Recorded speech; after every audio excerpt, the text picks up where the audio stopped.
Минимална плата од 18.000 денари од 1 јануари. Во спротивно сите опции се отворени, вклучувајќи и генерален штрајк. Сојузот на синдикати до парламентот и Министерството за труд го достави предлогот за донесување на закон за изменување и дополнување на законот за минимална плата, со кој се бара од јануари следната година. Минималната плата во бруто износ да изнесува 26.476 денари или 18.000 денари нето.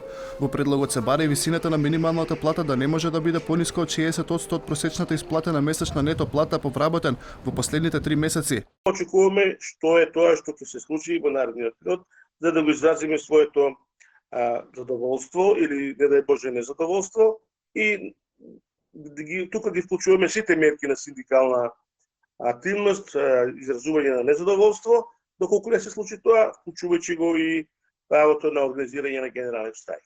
Од синдикатот го повикаа парламентарните групи, како од власта, така и од опозицијата и Министерството за труд и социјална политика во најбрз можен рок да го усвојат законот. Ако што тие идат во времени избори кај нас, работниците, и ги бараат нашите гласови за да бидат избрани, така сега и ние дојдовме пред нивната врата, побараме помош за работниците и граѓаните, заради сета случувања економска криза, енергетска криза во државата.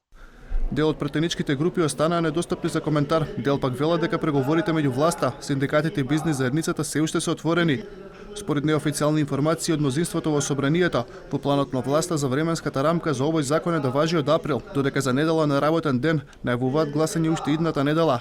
Каков е ставот за законот кој синдикатот го достави до ресорното Министерство за труд и социјална политика нема информации. Министерката Јагода Шахпаска за телевизија 24 изјави дека став ќе имаат од понеделник и не го видела законот бидејќи денеска е на работен ден.